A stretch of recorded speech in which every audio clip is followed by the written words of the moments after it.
En vrai, vous savez pourquoi il y a beaucoup de meufs qui trompent mais qui se font jamais attraper? Simplement parce que les mecs ne s'intéressent pas du tout à ce que leur partenaire fait. Mais la plupart des mecs, quand tu leur dis que je sais pas moi, soudainement tu t'es inscrit à un book club et que tu y vas le mercredi et le vendredi soir, ils vont pas te poser de questions, ils vont jamais te demander s'ils peuvent te déposer, ils vont jamais te demander s'ils peuvent venir avec toi. Ils vont souvent pas te demander trop de détails, franchement quand ils se sentent bien, ils vont te demander où est-ce que c'est ou des trucs comme ça, mais ils vont pas poser des questions. Alors que je sais pas, mon mec il me dit ouais, je me suis inscrit au basket ou je me suis inscrit là et tout, je sais pas, je vais lui demander ouais, est-ce que je peux venir à un entraînement, est-ce que genre juste pour voir parce que je m'intéresse à ce qu'il fait. Et eux, j'ai l'impression que, de manière naturelle, ils ne s'intéressent pas tellement à ce que les femmes elles font. Donc bref, les mecs, franchement, posez plus de questions et intéressez-vous à ce que vos copines font. En vrai, vous savez... L'histoire de Montoya, ça montre à quel point les hommes ne peuvent pas supporter la tromperie.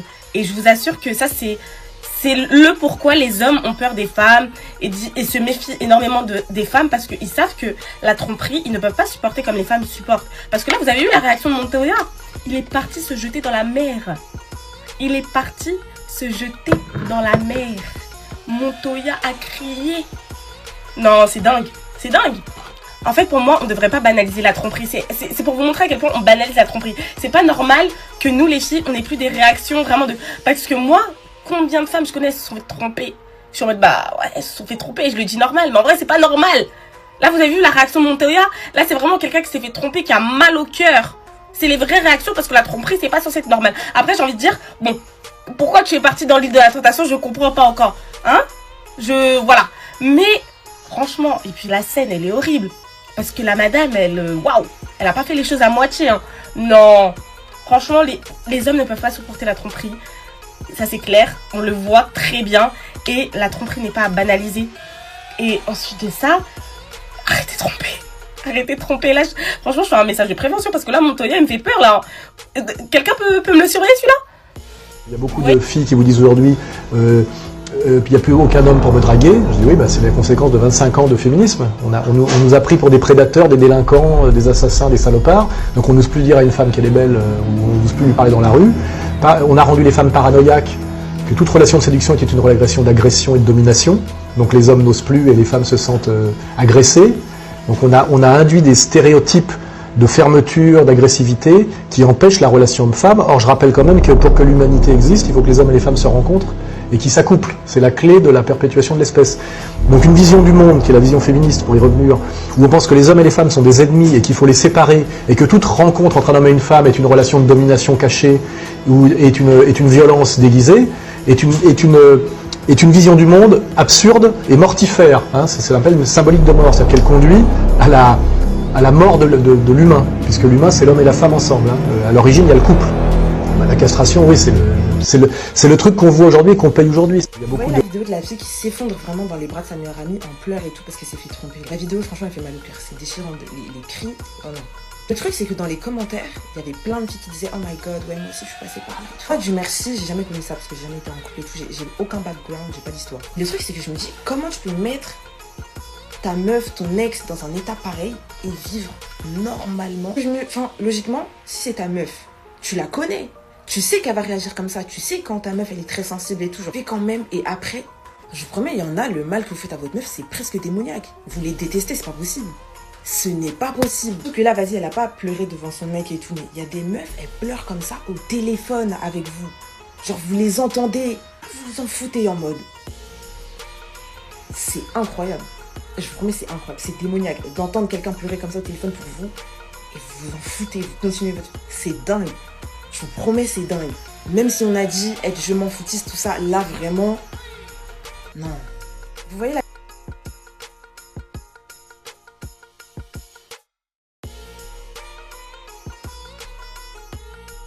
Moi je suis une meuf, je suis pas dans les trucs de je vais me battre pour un mec, toi et moi on est en concurrence pour un même mec.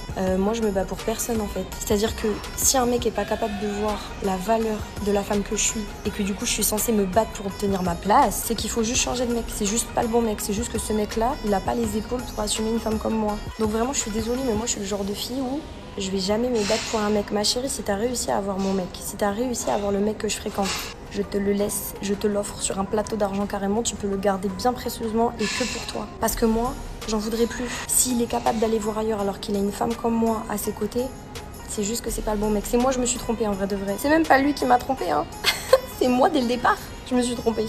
Les meufs, il faut qu'on parle. On nous entend tout le temps dire « il m'a trompé, il m'a trahi, il m'a blessé, c'est un connard ». Mais à quel moment, nous, on va dire « j'ai déconné, j'aurais pas dû, j'ai eu tort ». On a cette capacité à se mettre dans la posture de la femme blessée.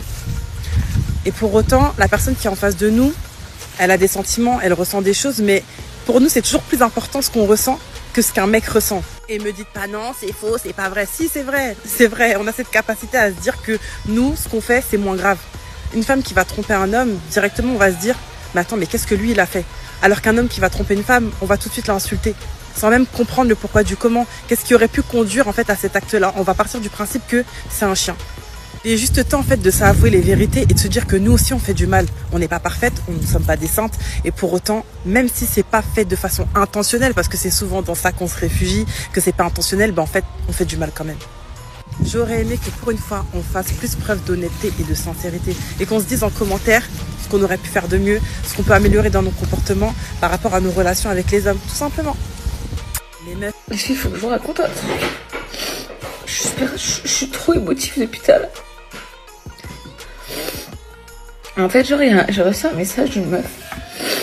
Elle m'a dit, ouais, faut que je te parle et tout. J'ai un truc à dire sur Insta.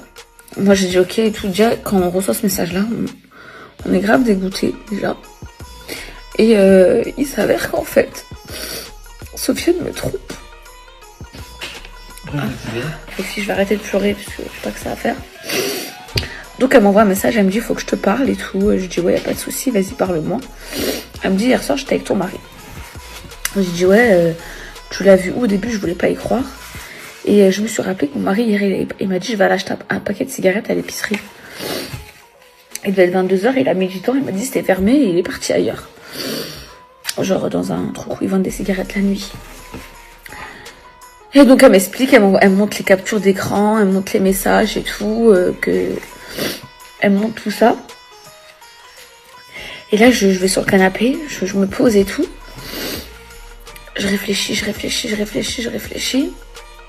Et après, je me dis, non, mais c'est pas possible. Du coup, je monte en haut dans ma chambre, sur mon lit, pour me poser et tout, pour arrêter de penser à ça. Et là, il y a mon fils qui vient me voir. Et il me réveille. C'était un rêve.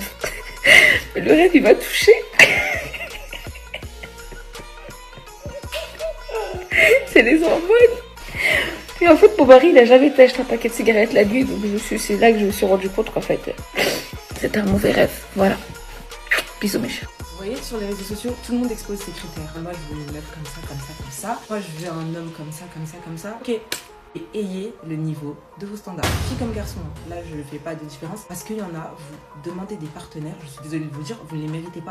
Et pour vous aider à prendre du recul, imaginez que, voilà, votre homme idéal, votre femme idéale et tout. Donc en fait, ce soit votre enfant, votre fils et votre fille, elles soient vraiment tout parfait, cadre de vie super sain et tout ce que vous exigez. Et les femmes, voilà, on va dire qu'il y a un fils, il a fini ses études, il est intelligent et tout, même au-delà du niveau financier, genre vraiment, c'est un homme vraiment respecté, respectable, respectueux. Les hommes, imaginez vraiment, vous avez une fille vraiment, c'est une pépite. Est-ce que vous accepteriez que votre fille, votre fils ait un partenaire comme vous? Si la réponse est non, c'est que vous n'avez pas le niveau de vos exigences. Je vous invite pas à baisser vos standards. Je suis pas en train de vous dire, bah les rien, donc vous allez finir avec des gens qui ne valent rien. Je suis en train de vous dire, ne baissez pas vos standards. C'est très bien d'avoir des hauts standards, mais atteignez-les déjà vous-même. Pour qu'il y ait une cohérence. Quand vous aurez atteint le niveau de vos standards, bah les partenaires que vous cherchez, bah en principe, ils viennent à vous naturellement. En pratique, forcément, c'est plus complexe et vous avez déjà plus de chances de les atteindre.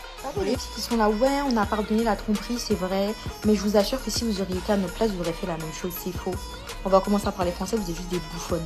Vous avez juste normalisé le fait de pardonner la tromperie, une chose qui normalement est impardonnable. Ça sert à rien de vouloir nous mettre toutes dans les mêmes cases. Je sais pas si je suis la seule à penser comme ça, mais pour moi, la tromperie, c'est pas juste tromper. Et la tromperie, c'est un tout, c'est toute une étape.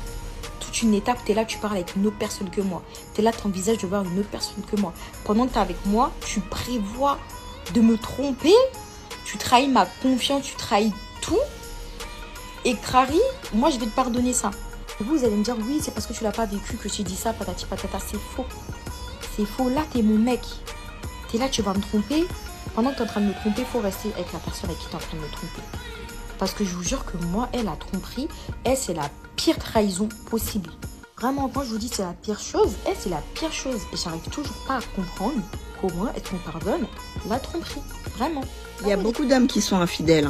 Mais vous savez c'est quoi la catégorie de trompeurs qui me fait très peur? C'est les trompeurs qui trompent seulement avec des femmes de leur cercle. Ils trompent, oui, mais seulement avec des femmes de leur entourage. Ceux-là, là, pour les attraper, c'est difficile. La tromperie, elle peut durer des années, comme ça, tu vas jamais l'attraper. Par exemple, s'il trompe avec sa collègue de travail. Il va au travail tous les jours, donc il voit la go tous les jours. Il va pas arrêter de travailler, en fait. Donc, pour l'attraper, là, tu fais comment? Ou bien ceux qui disent « Ah, mais c'est une amie d'enfance ». Tu constates aussi, effectivement, que oui, ça fait longtemps qu'ils connaissent cette amie en question. Mais avant de devenir amis, là, ils se sont mougou plusieurs fois dans le passé et puis toi, tu sais pas. Et dans ça, il y a des deuxièmes bureaux qui sont très dangereuses. Elles jouent le jeu à fond, elles remplissent clairement leur rôle de la copine d'enfance. Elles sourient même avec toi, elles l'appellent mon frère et tout. Tu peux même pas te douter. Les plus dangereuses dans ça, c'est vraiment celles qui savent qu'elles sont deuxième bureau et qui sont à l'aise avec ça. C'est dans les situations comme ça que tu peux ne jamais attraper le gars. Quand tu sais ça, tu deviens méfiante à mort. Même si le gars dit « Oh, c'est ma collègue », méfie-toi. « Oh, c'est ma copine », méfie-toi. Oh, c'est ma cousine, méfie-toi. Et moi, quand je trompais mes meufs, ça va te donner raison. Ouais. Frérot, ça allait excessivement bien dans mon couple. Excessivement bien, c'était exceptionnel. À l'arrivée le jeudi soir, le jeudi matin, j'étais avec une meuf. Et j'avais aucun sentiment pour l'autre, c'était uniquement un désir charnel. Ouais, mais c'est parce que nous, les hommes, souvent, plus on aime, moins on a de désir. C'est-à-dire qu'on est attaché, du coup, on relie pas forcément l'attachement au désir. Moi, par exemple, lorsque j'étais en couple, tu vois, je voyais d'autres femmes, mais j'avais envie de toutes les sauter. Moi, quand plusieurs signes comme quoi ton mec te trompe, hein. Personnellement, si tu veux écouter, tu restes, tu peux écouter, tu restes pas. Si tu commences à demander son téléphone et il commence à bic, c'est que, voilà, il te trompe. Il utilise rarement son téléphone en ta présence. Ah oui, parce qu'à tout moment, la première, deuxième choupette peut l'appeler. Il peut recevoir des snaps douteux, donc on sait jamais. Quelqu'un peut trop son téléphone. Bizarre. Bizarrement, il est souvent en sortie avec ses potes. Beaucoup de potes, toujours en sortie avec des potes. Je sais pas, je pense pas que ce soit une pote ou un pote. Soudainement, cette personne commence à prendre plus en plus soin de lui. De plus en plus, être plus soigné. Quand il te trompe, il va te faire passer pour une folasse. Il va te dire non mais t'es fois tu te fais des allusions. Ah de toute façon vous les femmes c'est toujours pareil. Vous faites toujours des films. Ah t'as rêvé de moi en train de te tromper. Bah non c'est faux. Si c'est vrai. Et s'il y a une dispute, il va toujours faire en sorte que tu as tort. Et que tu crées les problèmes. Et pas lui. Donc voilà, si ça t'arrive, vas-y, t'es trompé ma gueule. Hein. Allez hop. Ah j'ai pu...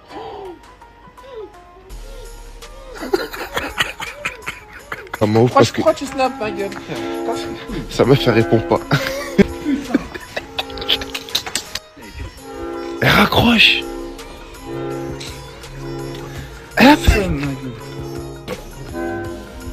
Rappelle-la. Toujours un drama avec elle, c'est une dingue. Allô? Pourquoi tu réponds pas? Lui remets celle-là. Ah remets ta l'autre. Mets au parleur.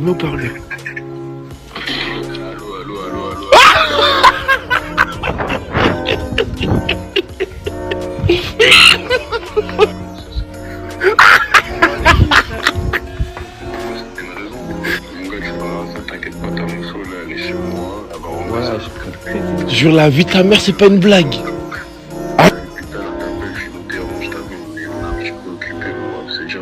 Partie 2. Jure la vie ta mère, c'est vrai.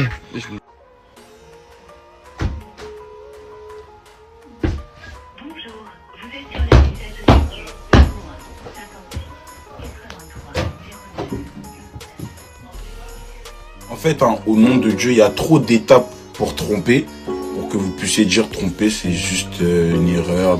Déjà, il faut que ta meuf ou ton mec, elle regarde un autre mec et elle se dise, j'avoue, il est frais, hein, en vrai, est-ce qu'il est pas plus frais que mon mec? Tromperie. Après, ça se trouve, c'est le mec qui va venir, ils vont commencer à se parler, et pendant qu'ils vont se parler, elle va penser à toi, mais elle va quand même continuer à parler, et elle va culpabiliser, mais elle va quand même continuer. Au début, qu'ils vont commencer à se parler, elle va hésiter, putain, est-ce que je le fais, nique sa mère, elle va dire, vas-y, nique sa mère, je parle avec lui. Après, elle va supprimer des conversations, mélanger des trucs, tac, pour pas que toi tu vois, pour pas que son partenaire voit. Tromperie encore. Ils vont s'appeler, ils vont flirter, ils vont se dire des trucs de hein. Après, ils ont organisé un date. Elle est partie au date. Ça se trouve, elle était occupée, elle t'a fait. C'est-à-dire, elle a enlevé du temps de son planning pour faire un temps pour qu'ils puissent se voir. Et ta carotte sur là où elle allait pour comme ça, tu lui casses pas les couilles. Ça se trouve, elle a enlevé sa localisation. Pendant qu'elle sera dans le date avec le mec, elle va penser à toi, mais elle va quand même continuer. Ils vont s'embrasser. Tromperie encore. Plus après, elle a enlevé ses habits et puis va appuyer. Ça, c'est la finalité. Mais il y a trop d'étapes qui sont de la tromperie pour que vous puissiez me dire, tromper, c'est une erreur. En tout cas, continuez à accepter la tromperie, à pardonner la tromperie, les gars. Franchement, faites ce que vous voulez. En fait, franchement, réfléchissez à 2 fois avant de tromper. Parfois, on se dit, ouais, c'est rien, t'as vu, nanana, mais il n'y a rien de pire. En fait, c'est une trahison, en fait. Ouais, bah oui. Et il n'y a rien de mieux quand tu parles de quelque chose que tu as déjà vécu. Moi, j'ai déjà trompé, et, tu vois. T'as déjà rejeté? Ah oui. Et frère, il y a des choses, si je les aurais pas faites, tu vois. Mais ça fait partie de la vie, tu vois. J'ai appris, j'ai truqué. Après, il y avait des meufs, elles étaient grave bonnes aussi, gros. Ça méritait aussi quand même, tu vois. Fallait que... Non, tu penses que... Il y avait des meufs, voilà, je suis obligé. Vas-y, on y va. Ne refais pas cette erreur. De quoi?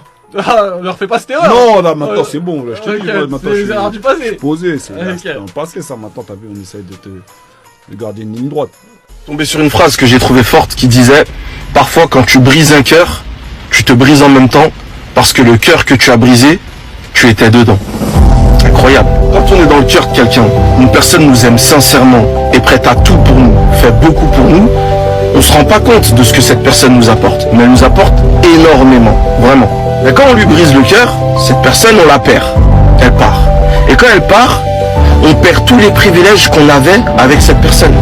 Parce que le fait qu'elle nous aimait inconditionnellement, elle nous apportait un truc dont on se rendait même plus compte. Mais dès qu'on la perd, on perd ce truc. Et là, à notre tour, on est brisé parce qu'on a perdu quelque chose de précieux. Quand on prend l'habitude de quelque chose, il nous paraît invisible parce qu'il est toujours là, donc on fait même plus attention. Mais quand on perd cette chose, là on réalise.